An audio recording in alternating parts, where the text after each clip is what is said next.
गांव में चेतना जागृत की। ओ जीव स्वरूप ही लखियो रे, माया में न फसियो रे।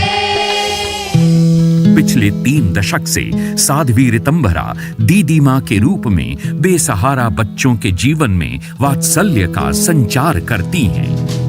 वात्सल्य ग्राम की स्थापना का अद्भुत प्रयोग अब साध्वी ऋतंभरा के जीवन का मिशन है। 31 दिसंबर 2023 को जब साध्वी ऋतंभरा 60 साल की हुई तो रक्षा मंत्री राजनाथ सिंह ने वात्सल्य ग्राम में जाकर राम मंदिर के निर्माण में उनके योगदान को याद किया। दीदी ऋतंभरा माँ के बारे में जानता हूँ, आप सब जानते हैं कि आज जो भव्य राम मंदिर का निर्माण अयोध्या में हो रहा है उसमें कितना बड़ा योगदान उनका है। इस अवसर पर स्वामी रामदेव ने जो कहा वो दीदी माँ के जीवन का परिचय देता है। भगवान के अनुग्रह से, भगवान के साक्षात विग्रह के रूप में, भगवती के साक्षात विग्रह के रूप में ही पूज्या दीदी माँ हैं। योगी आदित्यनाथ ने भी वृंदावन जाकर दीदी माँ के समर्पण भाव की प्रशंसा की। राष्ट्र और समाज के लिए जो समर्पण का भाव उनके पूज्य गुरुदेव ने और उन्होंने पूज्य संतों के साथ मिलकर के आगे बढ़ाया है, वह पूरे संत समाज के लिए अनुकरणीय उदाहरण है। आज भी पूरे विश्व में लोग साध्वी ऋतंभरा की राम कथा सुनते हैं। उनके प्रवचन करोड़ों लोगों का मार्ग प्रशस्त करते हैं। आपकी अदालत में साध्वी ऋतंभरा अपनी पैरवी खुद करेंगी।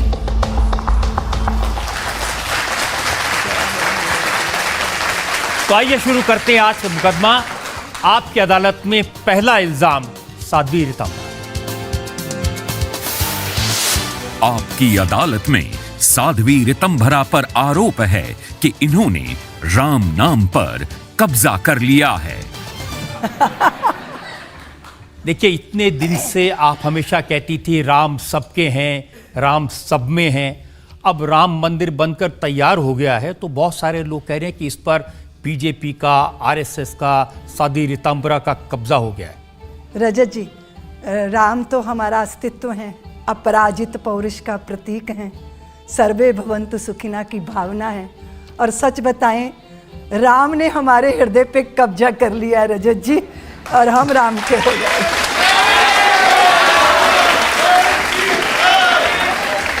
मंदिर अभी पूरा नहीं हुआ और 22 जनवरी को प्राण प्रतिष्ठा का कार्यक्रम रख दिया क्योंकि इसके पीछे राजनीतिक मकसद है।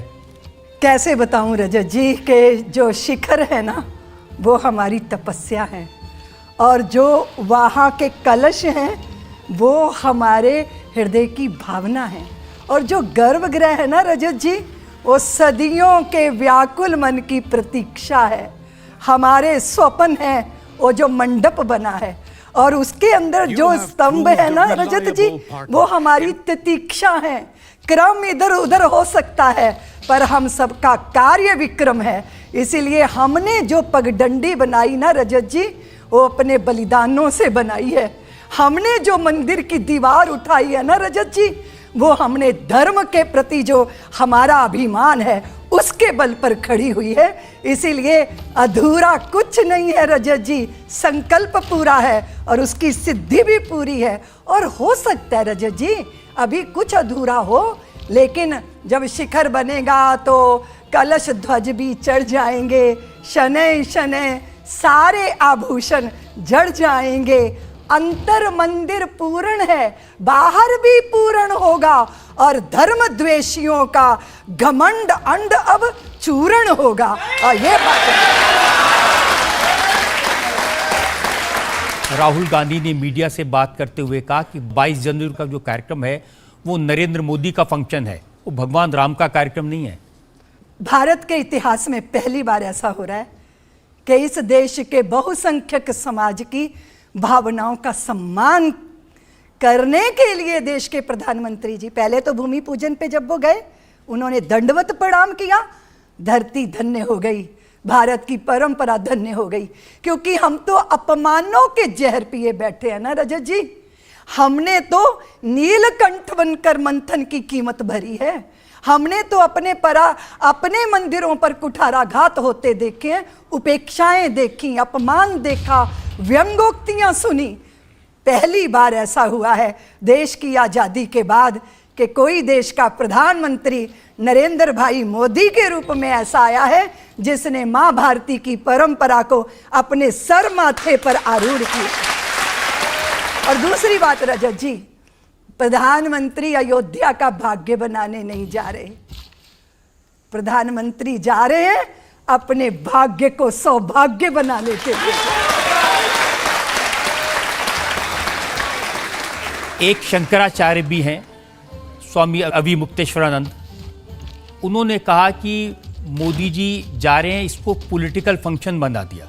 हमेशा ही जब संतों के द्वारा निश्चित की गई व्यवस्थाओं में देश के प्रधान पंत, देश के प्रधानमंत्री, पहले हमारे अतीत के भारत में राजा, वही सारे जो है शुभ कर्म करते थे, संतों के मार्गदर्शन में करते थे।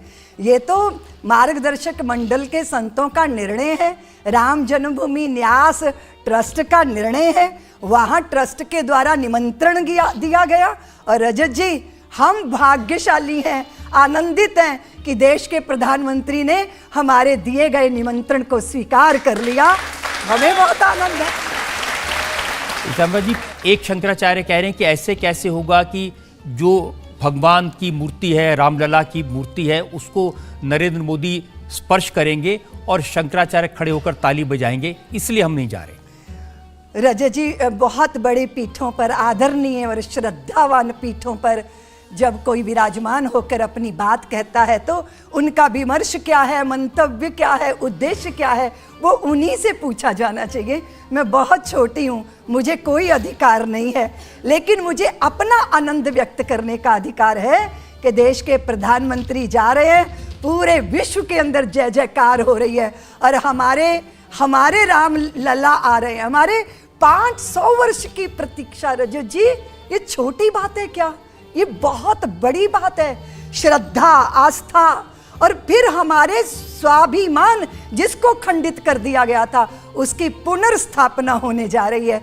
और उसमें राजनैतिक शक्तियाँ, सामाजिक शक्तियाँ, धार्मिक आध्यात्मिक शक्तियाँ और आप जैसे बंधु जो सत्य को इतने साहस के साथ अपने चैनलों के माध्यम से समाज में स्थापित करते हैं, क्योंकि रजत जी, सच बहुत कड़वा होता है, वो तीर की तरह अंदर धस जाता है। उस सत्य को कहने का साहस हमारे रजत शर्मा जी जैसे पत्रकारों के अंदर। इसलिए जब सारी समाहित शक्तियां वहां जा रही हैं तो देश के प्रधानमंत्री जी को भी जाना चाहिए, इसलिए वो जा रहे हैं। देखिए, कड़वा सच आज ये भी सामने आया कि आपका नारा था सौगंध राम की खाते हैं, मंदिर वहीं बनाएंगे, तो किसी ने गूगल का मैप डिजिटल मीडिया पर डाला है और लिखा कि जहां राम जन्मभूमि है वहां नहीं बन रहा, मंदिर उससे 3 किलोमीटर दूर बन रहा है। रजत जी, जहां पे गर्भगृह था ना, जहां हमारे रामलला विराजमान थे ना, जहां 500 साल तक लगातार जो है श्रद्धा से मस्तक झुकते रहे ना, 500 साल मेरे पुरखों ने जिस जगह का कभी दावा नहीं छोड़ा, उसी जगह पर गर्भगृह बनकर रामलला विराजमान हो रहे हैं। इधर उधर 1 इंच भी कोई फर्क नहीं है। ये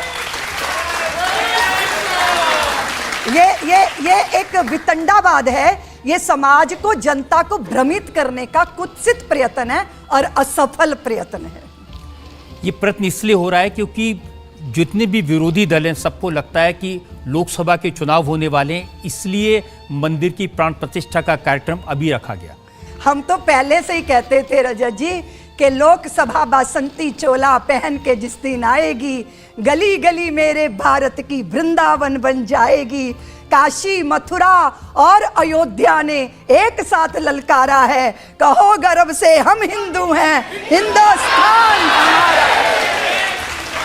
इसलिए अरे रजत जी, पहले कहते थे कि चुनाव आते हैं जाते हैं, ये कहते हैं मंदिर बनाएंगे मंदिर बनाएंगे, अभी तक इन्होंने मंदिर की तारीख नहीं बताई, तब ये तकलीफ थी, और अब जब तिथि निश्चित कर दी तो भी पेट में दर्द हो रहा है। तो ऐसा कैसे किया जा सकता है? पहले तो ये भी कहते थे ईसाम्बा जी कि मंदिर बनाना नहीं चाहते आप लोग, उसको एक इशू बना के रखना चाहते हैं, हर चुनाव में उसका इस्तेमाल करेंगे। बहुत चुनाव आए, बहुत चुनाव गए, भारतीय जनता पार्टी ने बहुत नैतिक दृष्टि से, मानसिक दृष्टि तैयार होकर तभी तो श्री राम वो राम रथ यात्रा लेके श्री लाल कृष्ण आडवाणी निकले थे। और उनके हमेशा उसमें रहा कि हम मंदिर के पक्ष में हैं, हम मंदिर बनाएंगे। और अब जब वो मंदिर बना रहे हैं तो जिनको तकलीफ है ना रजत जी, उन्हें घोषणा करनी चाहिए कि भारतीय जनता पार्टी मंदिर बनाने में सम्मिलित हो गई और अब हम कृष्ण जन्मभूमि बनाएंगे, तो इनका भी सौभाग्य बन जाएगा। तो आप कह रहे हैं कि उनको अगर वोट का फायदा उठाना है तो उनको भी एक और मंदिर। निश्चित रूप से रजत जी, ये बात निश्चित है कि अभी तक हिंदू जाति ने अपमान झेला, प्रताड़ित हुए और बलिदान दिए, उपहास हुए, मजाक उड़ाए गए, क्योंकि वोट की राजनीति, तुष्टीकरण की राजनीति ने इतना अंधा कर दिया नेताओं को कि उनको निहत्थे कार सेवकों की छाती पे गोलियां उतारने में संकोच नहीं हुआ। शरीरों पे पत्थर बांध बांध के सरयू के अंदर डाल दिए गए। रेत की बोरियों में जीवित शरीरों को बांध के सरयू के जल में बहाने का कुत्सित प्रयत्न हुआ। राजनीति वो नहीं थी क्या? तुष्टीकरण की राजनीति, मुट्ठी भर लोगों के वोट बैंक के कारण सत्य को झुठलाने की राजनीति। और अगर भारतीय जनता पार्टी राम जन्मभूमि के मुक्ति और मंदिर निर्माण के पक्ष में खड़े होकर राजनीति भी करती है, हाँ, हमें ऐसी ही राजनीति चाहिए जो भारत की परंपरा का सम्मान करे, सत्ता को साधन बनाए और सत्य के लिए समर्पित हो जाए। इसी के लिए तो आंखें तरस रही थी रजत जी। उनकी प्रॉब्लम मोदी जी से है। पूछते हैं कि नरेंद्र मोदी का क्या योगदान है राम मंदिर बनाने में? ये तो सुप्रीम कोर्ट के आदेश से बना, मोदी जी ने क्या किया कि उन पर सारा फोकस है? बहुत वर्षों से तो प्रतीक्षा हो रही थी रजत जी की अब निर्णय आएगा, अब निर्णय आएगा। हम जैसे लोगों के सारे डॉक्यूमेंट्स, पासपोर्ट तक जब्त करके बैठी थी अदालत। हम लोग तो अपराधी सिद्ध थे ना, क्योंकि हमारे ऊपर कलंक लगा हुआ था, हमारे ऊपर, हमें ये इस तरह की पूरी प्रक्रियाओं से गुजरने पे। और फिर दूसरी बात ये है रजत जी, कोई बुनियाद बनाए, कोई भीति बनाए, कोई दीवार बनाए, सबको सौभाग्य नहीं होता कि वो शिखर पर ध्वजा भी फहराए। मोदी जी को ये सौभाग्य प्राप्त हो रहा है, मोदी जी को ये सौभाग्य मिल रहा है। ये भी तो पुण्य कर्म होंगे, ये भी तो कुछ पूर्व जन्म का कुछ पुण्य कृत्य होगा कि उनके काल में निर्णय आया और उन्हीं के काल में मंदिर बन रहा है और उन्होंने स्वीकार कर लिया निमंत्रण। और वहां वो साक्षी रहेंगे, जब पर्दा हटेगा तो नरेंद्र भाई सामने खड़े होंगे। तो ये अपने अपने भाग्य की बात होती है। आपने तो 2008 में, मुझे याद है, गुजरात में एक सभा में कह दिया था कि ये गुजरात के मुख्यमंत्री नहीं है, ये एक दिन राष्ट्र नायक बनेंगे। हाँ, निश्चित रूप से रजत जी, हम सब लोगों ने देखा था उनमें कि वो देश के जन के मन को छू सकते हैं। वो भारतीय, वो धुंधलाती हुई स्त्रियों की उन आँखों को रोशनी दे सकते हैं। वो अंतिम व्यक्ति के चेहरे पे मुस्कान ला सकते हैं। वो बिना भेदभाव किए सबके जीवन का कल्याण कर सकते हैं। और साथ साथ वो व्यक्ति जो आडवाणी जी के राम रथ यात्रा की भी संयोजकत्व में रहा, एकात्मता सूत्र के साथ पूरे भारत को एकजुट करने में लगा रहा। और अगर इनके हाथों में देश का नेतृत्व आएगा तो वो भारत राष्ट्र महान का शीश कभी झुकने नहीं देंगे, कभी अपमानित होने नहीं देंगे। इसलिए हृदय से ऐसी भाव आते थे संतों के हृदय से, और मेरे गुरुदेव के हृदय में तो रजत जी बहुत आते थे नरेंद्र भाई को देखकर ये बात। और फिर ये हमें लगता है, आप जानते हो रजत जी, हमारा परिचय क्या है ना? हम शिव के कार्तिके और क्रीड़ांगन कैलाश है। देवों का सेनापति बनना ये अपना इतिहास है। पंचशील का इस जग को देते आए संदेश है। संयम से रहते आए हैं, सहते आए कलेश है, किंतु हमने छोड़ा नहीं साहस शरसंधान का, और शीश नहीं झुकने देंगे इस भारत राष्ट्र महान का। और उसके लिए नेतृत्व कैसा चाहिए रजत जी? भारत की परंपरा को गाली देने वाला, राम जी के अस्तित्व पे प्रश्न चिन्ह खड़े करने वाला, ये पूछने वाला कि राम सेतु बनाने की बात कर रहे हो, ये बताओ राम जी ने कौन से इंजीनियरिंग कॉलेज से डिग्री हासिल की थी जो राम को मिथ कहते हैं, झूठ कहते हैं, अयोध्या को असत्य कहते हैं, उन अकल के, बुद्धि के अंधों के जैसे लोगों का नेतृत्व चाहिए था?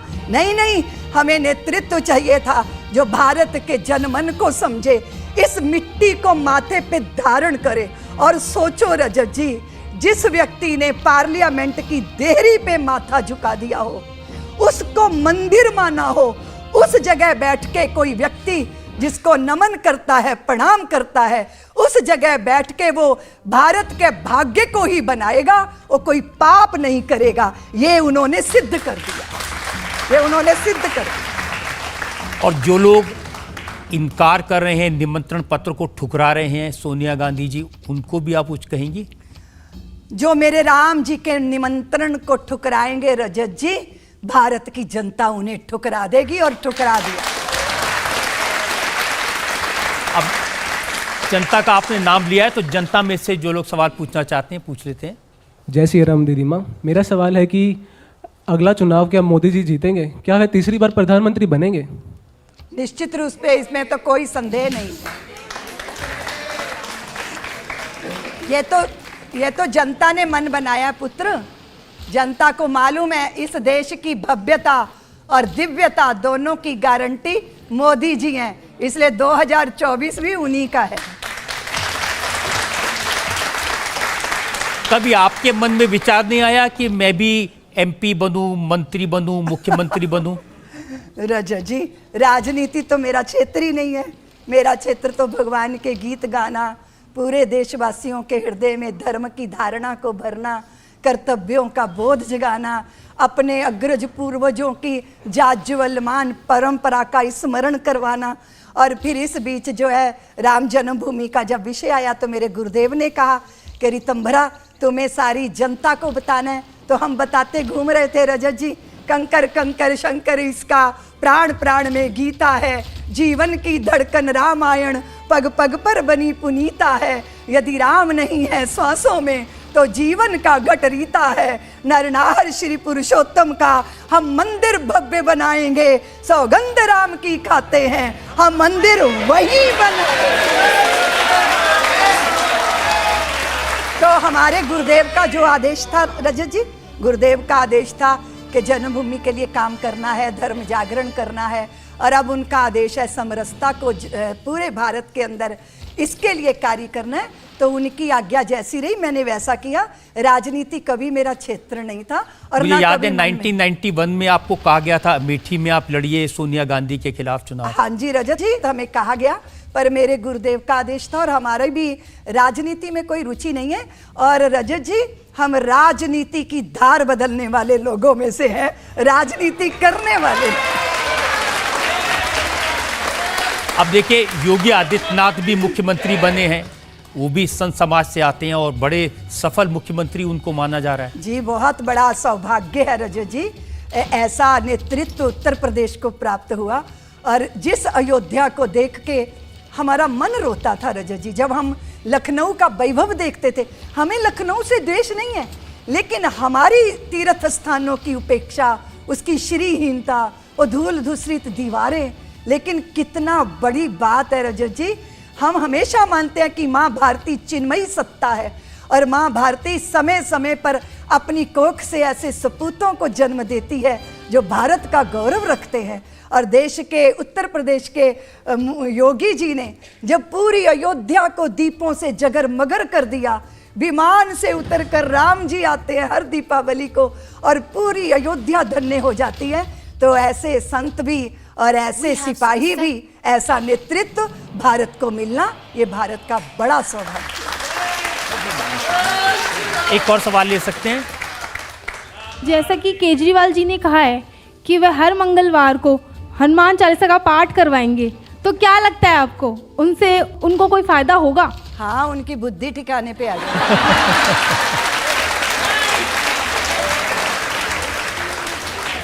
आपको लगता है कि देश में माहौल बदल रहा है, राजनेता भी अब मंदिर जाने लगे हैं, हनुमान चालीसा का पाठ करने लगे हैं?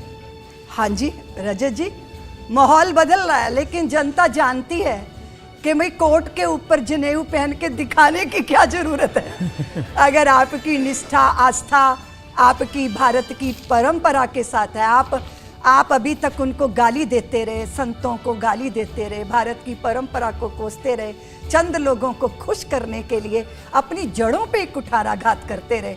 उसके बाद फिर जब ये नौटंकी होती है ना, तो जनता अच्छे से समझती है कि मामला क्या है। ये जो पब्लिक है सब जानती है रजत जी। तो रीतांबरा जी, एक ब्रेक के लिए हम रुकेंगे हाँ जी। और ब्रेक के बाद आपकी अदालत में साध्वी रीतांबरा पर इल्जाम और सवाल